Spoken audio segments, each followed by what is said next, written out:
नमस्कार दोस्तों, कैसे हैं आप सभी लोग। सभी स्वस्थ होंगे, मस्त होंगे।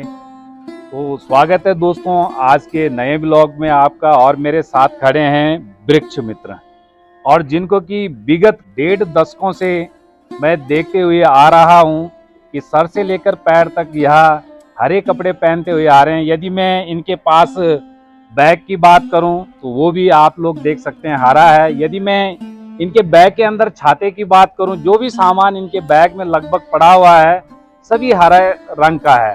तो आज जानने का प्रयास करेंगे इस ब्लॉग में कि क्यों डॉक्टर सर ने ये ड्रेस पहनी हुई है, क्या इनका उद्देश्य है, क्या लक्ष्य है, और क्या ये संवर्धन की प्लानिंग इनके मन में चल रही है। ये सीख कहाँ से इन्होंने ली है, क्या बचपन से इन्होंने ये सपने संजोए थे, या किसी के प्रेरणा स्रोत आज इन्होंने अपना लक्ष्य, अपना उद्देश्य बना लिया है। तो इस प्रकार के प्रश्न मेरे मन में भी हैं। और जितने भी आप लोग चुनाव प्रशिक्षण में आते होंगे तो आप सभी लोगों ने हर प्रशिक्षण में, हर सरकारी कार्यक्रम में इनको यहाँ पर देखा होगा। एक गुलदस्ते की जगह पेड़ को भेंट स्वरूप हमारे अधिकारियों को, जनप्रतिनिधियों को भेंट करते हुए हम सभी ने देखा है। तो आज हमारा इस ब्लॉग के माध्यम से प्रयास रहेगा कि इसका क्या कारण है।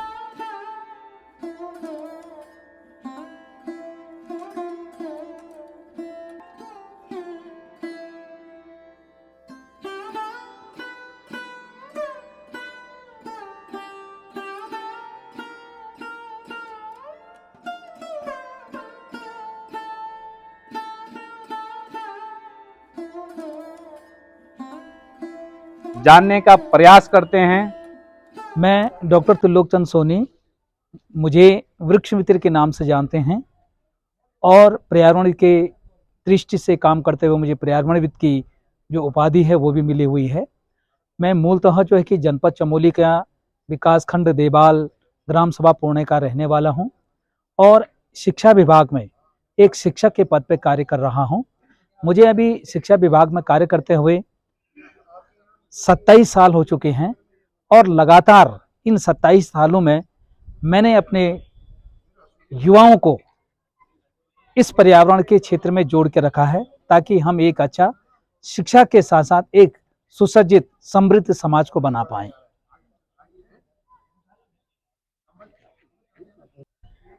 मुझे जो पर्यावरण संरक्षण, संवर्धन और पौधारोपण की जो सीख मिली है, प्रेरणा मिली है, वो अपने घर गांव से मिली। गांव के रहने के नाते, गांव में जो जीवन बीता हुआ है, गांव में जो जन्म हुआ है, उस गांव में जन्म होने के कारण हमारे माता पिताजी पशुपालन का काम किया करते, गाय भैंसों को पाला करते थे, माताजी घास के लिए जाया करते थे, गांव के लोग घास के लिए जाया करते थे। कई बार ऐसा होता था कि जब वो घास के लिए बहुत देर में घर से आया करते थे, तो ऐसे में जब हम स्कूल से आते तो हमारे दरवाजे बंद मिला करते थे हमें। तो हमें लगा कि क्यों ना हम इस तरीके का काम करें कि जिससे मेरा माता ही नहीं, मेरी माँ ही नहीं, बल्कि गांव की बहु बेटियों के लिए भी जंगलों में ना भटकना पड़े। इस उद्देश्य से मैंने ये पर्यावरण संरक्षण, संवर्धन और पौधारोपण का कार्य शुरू किया गया। इसके प्रेरणा स्रोत मेरे माँ बाप रहे हैं। अगर वो गाय भैंसों को नहीं पालते, अगर वो गाय भैंसों के लिए चारा के लिए जंगलों में नहीं भटकते, तो शायद ये मुहिम आज तक नहीं चलती। देखिए, युवाओं को आज एक अहम भूमिका रही है समाज निर्माण करने में। जो आने वाला समाज का निर्माण होगा उन्हें हमारे युवा करेंगे। देश के विकास की बात करें, प्रदेश की विकास की बात करें या पर्यावरण संरक्षण की बात करें, तो कहीं ना कहीं युवाओं की महत्वपूर्ण भूमिका रहती है। इस उद्देश्य से मैंने युवाओं को जोड़ने के लिए इसमें एक अभियान चलाया है, मेरा पेड़ मेरा दोस्त, मेरा वृक्ष मेरा मित्र। मेरा मानना है कि हम एक मित्र और दोस्त बना के एक पौधा का रोपण करें। युवाओं के लिए मेरा ये संदेश रहता है कि चाहे हमारा जन्मदिन है या कोई अन्य पारिवारिक कार्यक्रम होते हैं, हम एक दोस्त के रूप में लगाएं। हम किसी से मिलने के लिए जाएं तो हम उसको पौधा दें। इस तरीके के मुहिम अगर हम करेंगे तो निश्चित तरीके से हम युवाओं को जोड़ पाएंगे। आज अमूमन देखा होगा आपने, जब हम किसी से मिलने जाते हैं, हमारे युवा जो है कि किसी से मिलने जाते हैं, तो हम जो है कि अपना एक प्यार का जो इजहार करने का हमारा तरीका होता है, हम एक गुलाब का फूल को देख लेके जाते हैं और वो मरे हुआ गुलाब का फूल होता है, वो जो है कि बिल्कुल मृत आत्मा होती है। ऐसे मृत आत्मा से हम एक नया जीवन की शुरुआत करते हैं। तो इस अवध में मेरा प्रयास ये रहा है कि हम अगर जाए मिलने को तो निश्चित तरीके से एक पौधा ले जाएं, भले गुलाब के मरी टहनी के बजाय गुलाब का पौधा ले जाएं और जिन्हें हम दे रहे हैं वो अपने घर आंगन में लगाएंगे तो निश्चित तरीके से कि उनके घर आंगन में वो गुलाब का फूल खिलेगा और वो हर समय जो कि उनकी यादों को बरकरार रहेगा। ऐसे छोटे मोटे कार्यों से मैं युवाओं को इस पर्यावरण संदेश के कार्य में जोड़ रहा हूं। पौधों को उपहार में आप भेंट करते हैं, उसकी सीख आपको कहाँ से मिली? देखिए, अमूमन देखा होगा आपने कि जो पौधे उपहार में कोई नहीं देता है। आप फूलों के बुग्गे ले जाते हैं, बड़े महंगे महंगे होते हैं। कुछ समय बाद हम देखते हैं उन फूलों को बुग्गे में वो टेबल का कूड़ादान बन जाता है और कूड़ादान बनने के बाद वो कूड़े में हम फेंक देते हैं उसको। इस आवाज में मुझे लगा क्यों ना हम ऐसा उपहार दें जो इस धरती का श्रृंगार बनाए।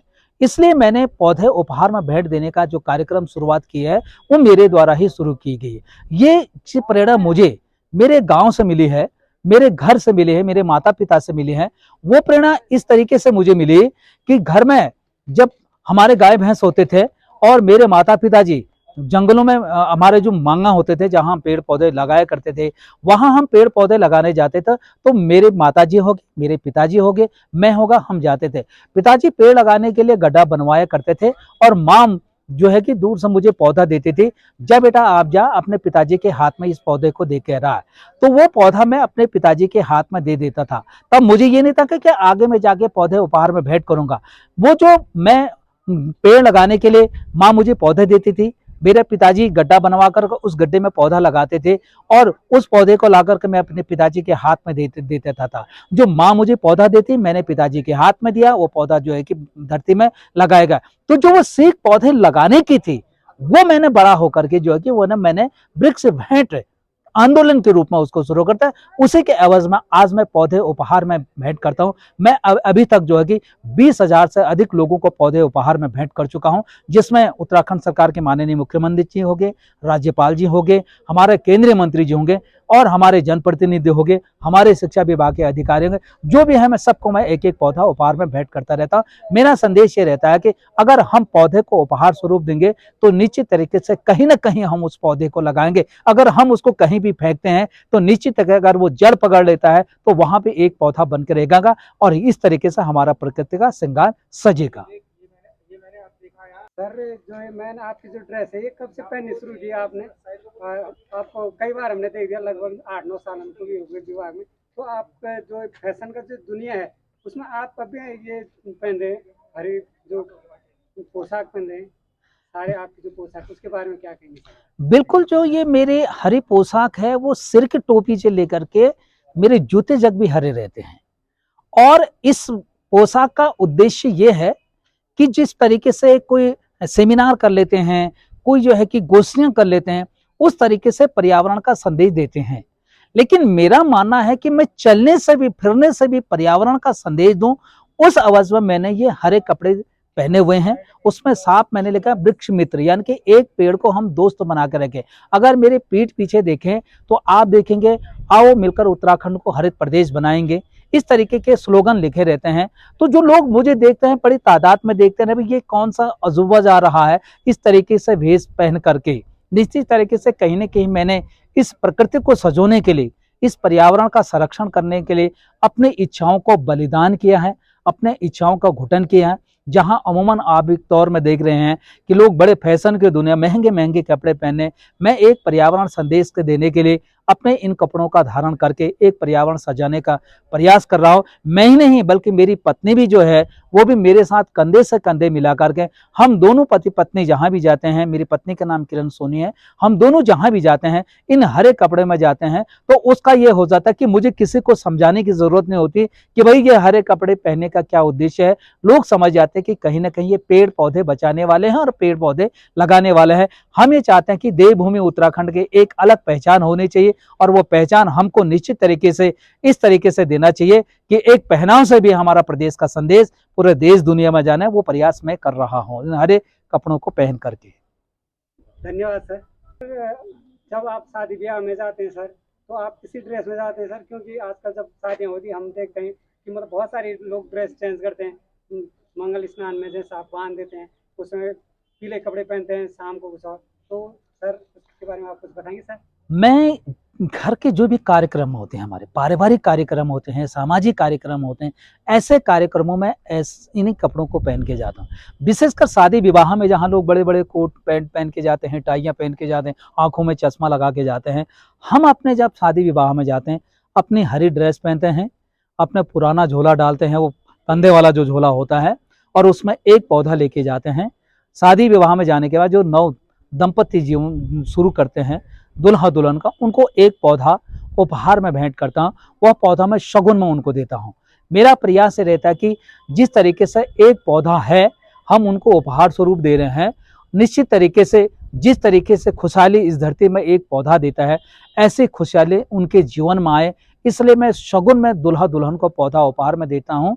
सब लोग आते हैं, देखते हैं, कहीं ना कहीं इसका एक अच्छा संदेश भी जाता है, एक पहल चले जाती, कहीं ना किसी न किसी को तो इस प्रकृति को सजोने के लिए आगे आना पड़ेगा। जहाँ देश आज़ादी से लेकर के बात हम करें, बड़े बड़े आंदोलन हुए हैं, लोगों ने अपने जान कुर्बान किए हैं। अगर मैंने इस प्रकृति को सजाने के लिए अपना वेशभूषा, अपना शान शौक को छोड़ करके उसकी तिलांजलि दे दी है और हरे कपड़े धारण देते हैं इस प्रकृति के सजोने के लिए, मैं धन्य समझता हूं कि इस प्रकृति ने मेरे दिमाग में इस तरीके की सोच विकसित की कि इस एक मेरा संदेश वाहक बन के उस प्रकृति के जन जन को संदेश दे, ताकि ये जो प्रकृति में जो पेड़ पौधे पहले से ही इसमें दिए हुए हैं उनका कोई दोहन न करें, उनका संरक्षण करके जिस तरीके से हमने आप लोगों के जीवन को संवारा है, ऐसे ही जो है कि आप जो है कि इस प्रकृति में सजे हुए पेड़ पौधों से आने वाली पीढ़ी का भविष्य संवरे, ऐसे कामना लेकर के मैं ये संदेश देने का पूरा प्रयास करता हूँ। सर जैसे आजकल बहुत सारे प्रोग्राम चल रहे हैं वृक्षारोपण से संबंधित, वृक्ष तो बहुत लगते हैं पर उसके बाद वो कहीं ना कहीं उनका पूरा संवर्धन नहीं हो पाता, और इसी के साथ जो युवा हैं, बच्चे हैं, उनके लिए क्या संदेश देंगे आप? बिल्कुल, मेरा प्रयास रहता है कि आए दिन अगर इस जुलाई के महीने की हम बात करते हैं तो हर कोई पेड़ पौधे लगाने की बात कर लेता है। हरेला त्योहार पे पेड़ पौधे लगाने के, विश्व पर्यावरण दिवस आता तो उस पर पौधे लगाने की बात है। धरती को सजोने के लिए तो पौधे लगा देते हैं, लेकिन उनका संरक्षण नहीं हो पाता। क्यों नहीं हो पाता है? इसके पीछे का उद्देश्य कि हम लक्ष्य को निर्धारित कर लेते हैं, हम उसका रिजल्ट और परिणाम नहीं देखते हैं। उसका लक्ष्य निर्धारित कर देते हैं कि इस साल मैंने इतने लाख पौधे लगाने हैं, और वो खाना पूर्ति की दृष्टि से लग भी जाते हैं। मेरा ऐसा नहीं, मैंने पेड़ पौधों को संरक्षण करने के लिए, हमने चाहे किसी का शादी की सालगिरह है, किसी का जन्मदिन है, किसी का पारिवारिक कार्यक्रम है, कोई अपने माता पिताजी के नाम पर गए, हम सरकारी कर्मचारी हैं तो हमारे प्रथम नियुक्ति होती है, हमारा हस्तांतरण होता है, हम जो है कि पदोन्नति होती है हम सेवानिवृत्त हुए। ऐसे यादगार पलों के रूप में अगर हम एक एक पौधा लगाते हैं तो निश्चित तरीके से वो पौधा हमारे भावनाओं से जुड़ेगा। जब वो पौधा हमारे भावनाओं से जुड़ेगा तो निश्चित तरीके से हम उसका संरक्षण करेंगे, क्योंकि मैंने लक्ष्य नहीं माना, एक मित्रता का भाव माना, मैंने एक दोस्ताना रिश्ता रखा। क्या आज हम माता पिता हम क्यों कहते हैं? हम लोगों के बीच में माता पिता के रूप में जो हमारा एक रिश्ता है, वो रिश्ता कायम होना चाहिए। इसी तरीके से जब तक हम पेड़ पौधों के प्रति एक रिश्ता का कायम नहीं करेंगे, अपने भावनाओं से नहीं जोड़ेंगे, तब तक उन पेड़ पौधों का संरक्षण है। इसलिए मेरा युवाओं से यही संदेश रहता है कि पूरा जनमानस से एक मेरा अपील है कि आपके घर में जो भी कार्यक्रम होते, चाहे आपके घर में शादी हो रही है, विवाह हो रहा है, आपके जन्मदिन हो रहा, आपके शादी की सालगिरह हो रही है, आपके बच्चे का जन्मदिन हो रहा है, आपके घर में कोई देवी पूजन हो रहा, आपका घर में कोई कथा हो रही है, ऐसे यादगार पलों पर एक एक पौधा आप निश्चित लगाएं तो निश्चित तरीके से प्रकृति का संरक्षण करें। एक अहम चीज मैं और ये बताना चाहूंगा, जब हमारी शादी विवाह होता है हम क्या कर देते हैं, ऐसे जगह पर एक केला का पौधा ले जाते हैं और उस केला के पौधे पे हमारे यहाँ हम फेरा लगाते हैं, लेकिन वो केला का पौधा एक मृत आत्मा में होता है, हम काट के ले जाते हैं। हम जीवन का नई शुरुआत कर रहे हैं, उस जीवन की नई शुरुआत करने में हम एक मरे आत्मा के हम चारों तरफ घूम रहे हैं, तो ये मुझे अच्छा नहीं लगा। तो मैं सभी हिंदुत्व धर्म को मानने वाले, हम सनातनी धर्म को मानने वाले, या हम ऐसे समाज में उन लोगों को से ये कहना चाहूंगा, जो केले के पेड़ को अगर हम ले जाते हैं तो वो जीवित आत्मा में ले जाए, जीवित केला का पौधा लगाए। और उसमें जब हमारे शादी विवाह होते हैं तो जो रस्में हमारे होते फेरे लगाने के, उस जीवित पौधे पे जो है कि हम रस्में लगाएं, और बाद ही शादी विवाह समाप्त होने के बाद, जब समाप्त हो जाते कार्य, उस पौधे के बच्चे के माता पिता होंगे और ये वो लोग अपने गांव में लगाए। इस तरीके से अगर जितने शादी गांव में होते हैं उतने लोग अगर गांव में एक एक केले का पौधा लगाएंगे तो हमारा गांव एक केले पट्टी के रूप में विकसित होगा, और केला जो है एक व्यावसायिक पौधा है, उससे कहीं ना कहीं हमारा रोजगार भी जुड़ेगा। इस ओर हमको निश्चित तरीके से प्रयास करने की जरूरत होगी।